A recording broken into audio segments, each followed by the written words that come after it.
Plus ബയോളജിയുടെ പുതിയൊരു എപ്പിസോഡിലേക്ക് നിങ്ങൾക്ക് എല്ലാവർക്കും സ്വാഗതം. മോളിക്കുലർ ഇൻഹെറിറ്റൻസ് ഓഫ് ജീനിന്റെ സെക്കൻഡ് പാർട്ടാണ് നമ്മൾ ഈ വീഡിയോയിൽ എടുക്കുന്നത്.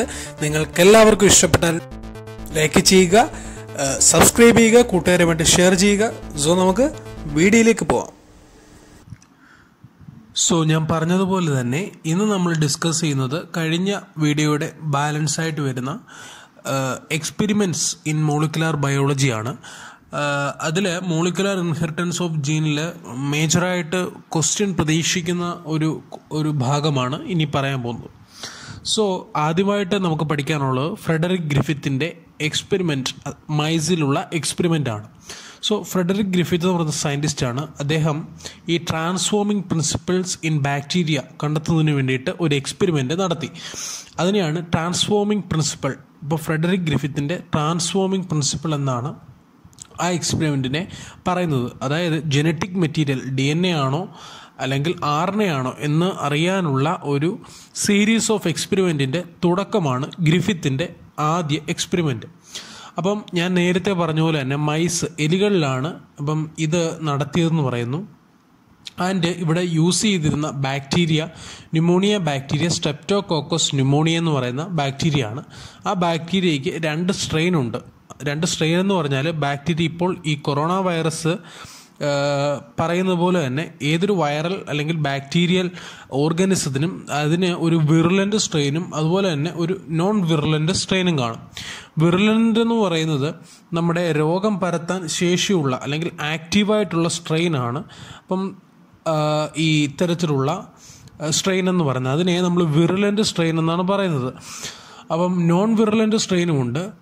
വിറുലൻ്റ് സ്ട്രെയിനെ നമ്മൾ വിളിക്കുന്നത് സ്മൂത്ത് സ്ട്രെയിൻ അല്ലെങ്കിൽ S സ്ട്രെയിൻ എന്നും, നോൺ വിറുലൻറ്റിനെ R സ്ട്രെയിൻ അല്ലെങ്കിൽ റഫ് സ്ട്രെയിൻ എന്നും വിളിക്കുന്നു.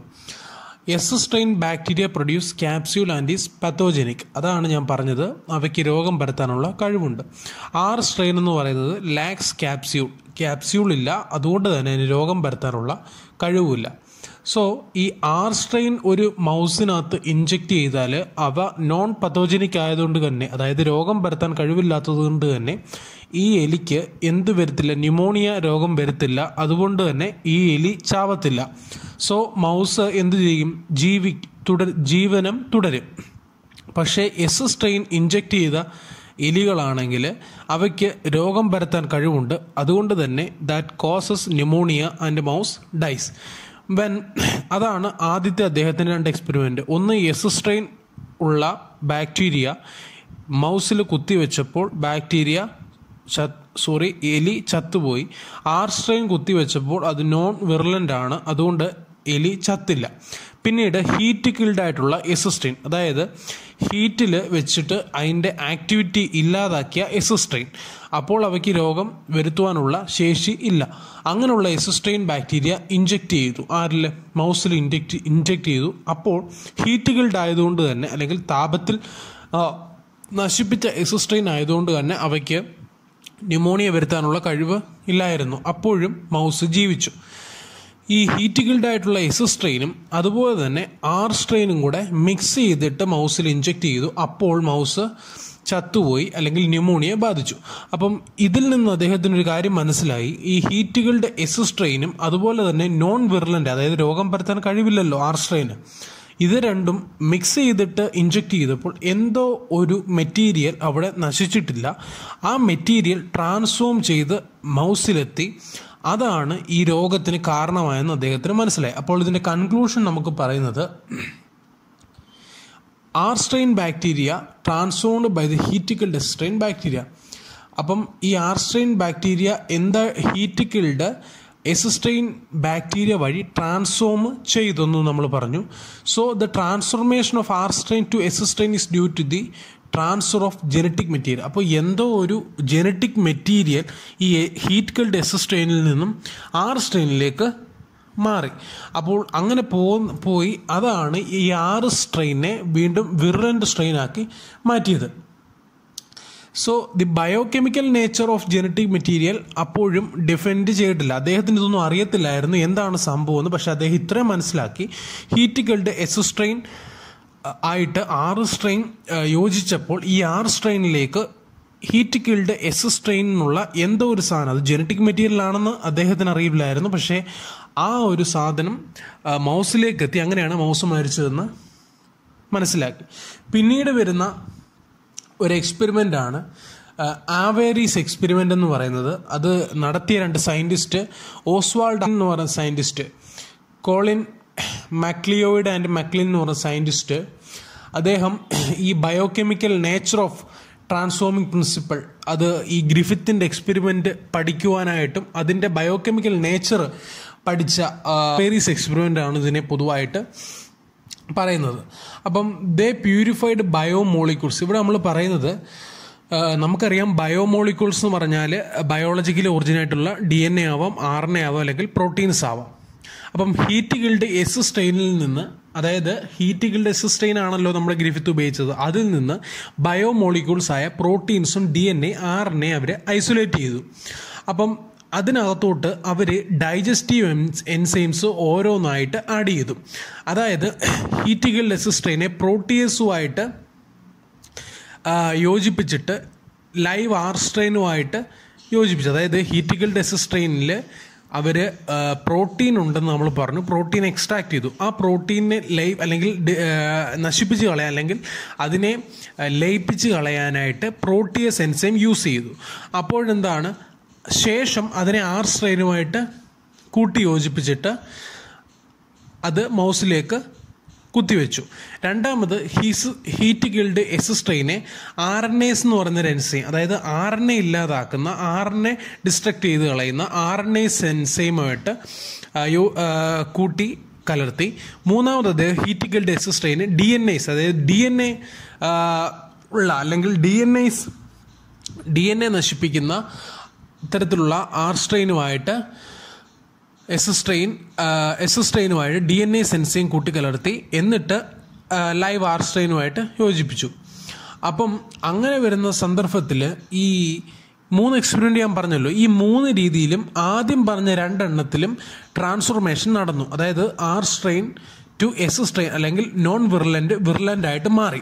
അപ്പോൾ അതിൽ നിന്ന് മനസ്സിലായത്, നമ്മൾ ഈ പ്രോട്ടിയേസ് എന്ന് പറയുന്ന എൻസൈമും അതുപോലെ തന്നെ RNAs എന്ന് പറയുന്ന എൻസൈം ഉപയോഗിച്ച് അവിടെ നമ്മൾ ഹീറ്റ് കിൽഡ് എസ് സ്ട്രെയിനുമായിട്ട് യോജിപ്പിച്ചപ്പോൾ അവിടെ രണ്ടിടത്തും, ഒരിടത്ത് പ്രോട്ടീൻ നശിച്ചു, അപ്പോഴും ഈ ട്രാൻസ്ഫോർമേഷൻ നടന്നു. ഒരിടത്ത് RNA നശിച്ചു, അപ്പോഴും ഈ ട്രാൻസ്ഫോർമേഷൻ നടന്നു. പക്ഷേ DNAs എന്ന് പറയുന്ന എൻസൈം ഉപയോഗിച്ചപ്പോൾ അവിടെ DNA ഡിസ്ട്രക്ട് ചെയ്ത് കളഞ്ഞു, അവിടെ ട്രാൻസ്ഫോർമേഷൻ നടന്നില്ല. അതിൻ്റെ അർത്ഥം DNA ആണ് ഇത്തരത്തിലുള്ള ഒരു ട്രാൻസ്ഫോർമേഷന് കാരണമായ എൻസൈം എന്ന് പറയുന്നു. അതിൽ നിന്ന് ഇതിൻ്റെ ബയോകെമിക്കൽ നേച്ചർ ഓഫ് ട്രാൻസ്ഫോർമേഷൻ അദ്ദേഹത്തിന് മനസ്സിലായി. അതിൻ്റെ കൺക്ലൂഷൻ അവർക്ക് മനസ്സിലായി, DNA are the transforming material എന്ന് അവർക്ക് മനസ്സിലായി. സോ ആവേരീസ് എക്സ്പെരിമെൻ്റ് ആണ് ഇതിൻ്റെ ബയോളജിക്കൽ നേച്ചർ കണ്ടെത്താനായിട്ട്, ഗ്രിഫിത്ത് എക്സ്പെരിമെൻറ്റിൻ്റെ ബയോളജിക്കൽ നേച്ചർ കണ്ടെത്താനായിട്ട് ഉപയോഗിച്ച എക്സ്പെരിമെൻറ്റ് ആവേരീസ് എക്സ്പെരിമെൻ്റ് ആണ്. ഇതിൻ്റെ കൺക്ലൂഷൻസ് ചോദിക്കാം. Protein of heat killed S strain is not the genetic material. ഞാൻ പറഞ്ഞ പോലെ തന്നെ പ്രോട്ടീൻ അല്ല ജനറ്റിക് മെറ്റീരിയൽ, അതുപോലെ തന്നെ RNA അല്ല ജനറ്റിക് മെറ്റീരിയൽ. അപ്പോൾ DNA of the heat killed S strain, heat killed S സ്ട്രെയിൻ്റെ DNA ആണ് അവിടുത്തെ രോഗകാരി പതോജനിക് എന്ന് നമ്മൾ പറയുന്നത്. Because DNA digested with DNAs mixed with R strain unable to transform R strain to S strain. അത് ആ പറഞ്ഞ പോയിന്റ് തന്നെയാണ്. അങ്ങനെയുള്ള ആർ സ്ട്രെയിനിന് എസ് സ്ട്രെയിനായിട്ട് മാറാനായിട്ട് സാധ്യമല്ല, DNAs വെച്ച് അതിനെ ഡൈജസ്റ്റ് ചെയ്തപ്പോൾ. അപ്പോൾ അങ്ങനെ അതിൻ്റെ നേച്ചർ നമുക്ക് മനസ്സിലായി.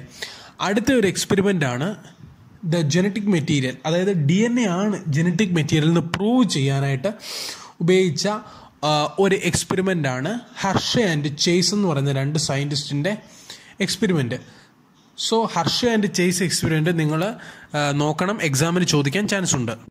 So Hershey and Chase experiment പറയുന്നത് ജനറ്റിക് മെറ്റീരിയൽ DNA ആണെന്ന് തെളിയിക്കുന്ന ഒരു പരീക്ഷണമായിരുന്നു ഹർഷെ ആൻഡ് ചേസിൻ്റെ 2 സയൻറ്റിസ്റ്റിൻ്റെ എക്സ്പെരിമെൻറ്റ്. 1952 ഇത് കണ്ടക്ട് ചെയ്തത്.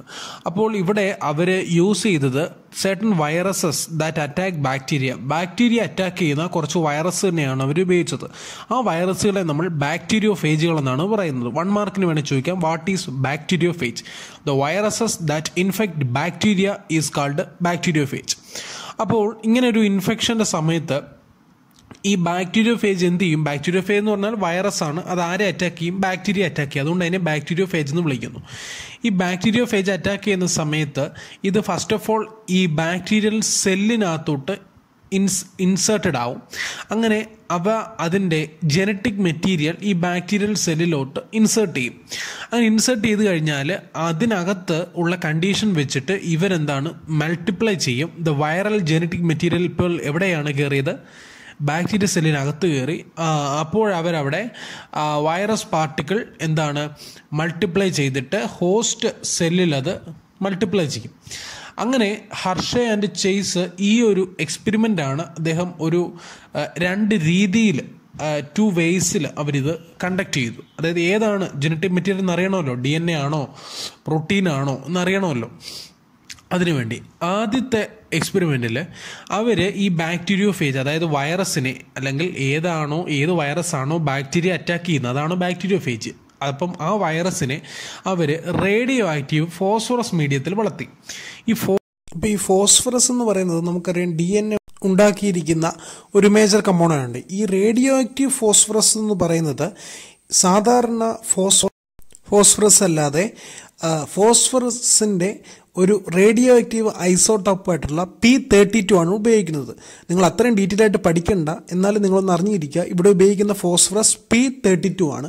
അതുപോലെ തന്നെ പ്രോട്ടീനകത്തുള്ള ഒരു മേജർ കമ്പോണൻ്റ് ആണ് സൾഫർ എന്ന് പറയുന്നത്. അപ്പോൾ ഇവിടെ ഉപയോഗിച്ചിരിക്കുന്ന സൾഫർ എന്ന് പറഞ്ഞാൽ S35 എന്ന് പറയുന്ന റേഡിയോ ആക്റ്റീവ്, അതായത് ഇലക്ട്രോണിനെ എമിറ്റ് ചെയ്യാൻ കഴിവുള്ള സൾഫറും അതുപോലെ തന്നെ ഫോസ്ഫറസുമാണ്. അപ്പോൾ നമ്മൾ അറിഞ്ഞിരിക്കേണ്ട മറ്റൊരു കാര്യമെന്ന് പറയുന്നത് നമ്മുടെ ഈ ബാക്ടീരിയോഫേജിൻ്റെ റീപ്രൊഡക്ഷൻ ആണ്. അതായത് ബാക്ടീരിയോഫേജ് വൈറസുകൾ ബാക്ടീരിയക്കകത്ത് കയറിയാൽ 3 രീതിയിലാണ്. ആദ്യം ഇൻഫെക്ഷൻ, ബ്ലെൻഡിങ് ആൻഡ് സെൻട്രിഫ്യൂഗ്. അപ്പോൾ ഈ 3 രീതിയിൽ കഴിയുമ്പോഴാണ് ഈ ബാക്ടീരിയോഫേജ് യഥാർത്ഥത്തിൽ വൈറസിനെ അറ്റാക്ക് ചെയ്യുന്നത്. ഇവിടുത്തെ കേസിൽ ഇപ്പോൾ സപ്പോസ് ഇവിടുത്തെ റേഡിയോ ആക്റ്റീവ് ആയിട്ടുള്ള ഫോസ്ഫറസ് ആണ് DNA ഘടകമെന്ന് പറഞ്ഞു. അപ്പോൾ ഈ ബാക്ടീരിയോഫേജിനെ നമ്മൾ 2 മീഡിയത്തിൽ വളർത്തുന്നു. ഒന്ന് റേഡിയോ ആക്റ്റീവ് ഫോസ്ഫറസും മറ്റൊന്ന് റേഡിയോ ആക്റ്റീവ് സൾഫർ മീഡിയത്തിൽ. അങ്ങനെ വളർത്തുമ്പോൾ നമുക്കറിയാം ഏതാണ് റേഡിയോ ആക്ടിവിറ്റി കാണിക്കുന്നതെന്ന്. സോ നമുക്ക് അതിൻ്റെ എക്സ്പെരിമെൻറ്റ് ഡീറ്റെയിൽസിലേക്ക് പോകാം. ആക്റ്റീവ് സൾഫറിനകത്ത് കുറച്ച് വൈറസിനെ വളർത്തി, റേഡിയോ ആക്റ്റീവ് ഫോസ്ഫറസിനകത്ത് കുറച്ച് വൈറസിനെ വളർത്തി. ഈ വൈറസസ് ഈ റേഡിയോ ആക്റ്റീവ് ഫോസ്ഫറസിൽ വളർന്നതിൻ്റെ DNA റേഡിയോ ആക്റ്റീവായി. കാരണം DNA കമ്പോണൻ്റാണ് ഫോസ്ഫറസ്. അതുകൊണ്ട് ആ റേഡിയോ ആക്റ്റീവ് സൾഫറിൽ വളർന്ന മീഡിയത്തിൻ്റെ DNA റേഡിയോ ആക്റ്റീവായി. പക്ഷേ അതിൻ്റെ റേഡിയോ ആക്റ്റീവ് ആയില്ല, പ്രോട്ടീൻ റേഡിയോ ആക്റ്റീവ് ആയില്ല. Because phosphorus present in DNA, phosphorus not present in protein. അതുപോലെ തന്നെ virus grown in radioactive sulphur മീഡിയത്തിൽ വളർന്ന വൈറസിൻ്റെ അവരുടെ പ്രോട്ടീൻ എന്തായി? The viruses grown in radioactive sulphur have radioactive protein radioactive ആയി. പക്ഷേ അവരുടെ DNA റേഡിയോ ആക്റ്റീവ് ആയില്ല. ബിക്കോസ് സൾഫർ ഏതിനകത്താണ് പ്രസൻ്റ് ആയിട്ടുള്ളത്? പ്രോട്ടീനകത്താണ് പ്രസൻ്റ് ആയിട്ടുള്ളത്. അപ്പോൾ അങ്ങനെ ഇതിനെ 2 പേരെയും ഇക്വലായിട്ട് ഇഞ്ചെക്ട് ചെയ്തു. അങ്ങനെ ഏതാണ് അകത്ത് കയറുന്നതെന്ന് കണ്ടെത്താൻ വേണ്ടിയാണ്. ഫസ്റ്റ് ഓഫ് ഓൾ ഇവർ റേഡിയോ ആക്റ്റീവായിട്ടുള്ള അല്ലെങ്കിൽ റേഡിയോ ആക്റ്റീവ് സൾഫറിലിട്ട വൈറസിനെ ബാക്ടീരിയയുമായിട്ട് ഇഞ്ചെക്ട് ചെയ്തു. അപ്പോൾ അവർ കണ്ട ഒരു റിസൾട്ട് എന്ന് പറഞ്ഞാൽ ഈ ബാക്ടീരിയയുടെ അകത്ത് കയറിയ വൈറസിൻ്റെ DNA റേഡിയോ ആക്റ്റീവ് ആയില്ല. കാരണം അവിടുത്തെ റേഡിയോ ആക്ടിവിറ്റി ആരായിരുന്നു? പ്രോട്ടീനായിരുന്നു സൾഫർ മീഡിയത്തിൽ. സോ രണ്ടാമത്തെ കേസിൽ അവർ റേഡിയോ ആക്റ്റീവ് ഫോസ്ഫറസിലിട്ട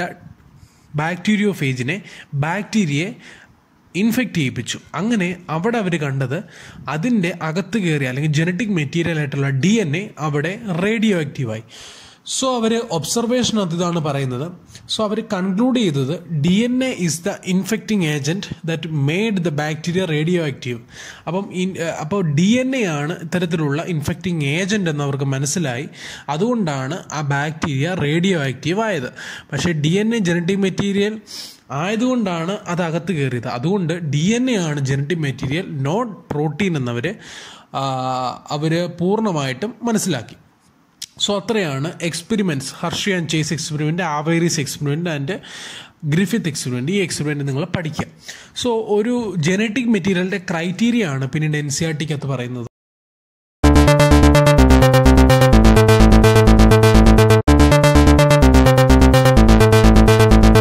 നിങ്ങൾക്ക് ഈ വീഡിയോ ഇഷ്ടമായെങ്കിൽ തീർച്ചയായിട്ടും ലൈക്ക് ചെയ്യുക, സബ്സ്ക്രൈബ് ചെയ്യുക. സോ നമുക്ക് അടുത്ത വീഡിയോ ആയിട്ട് വീണ്ടും കാണാം.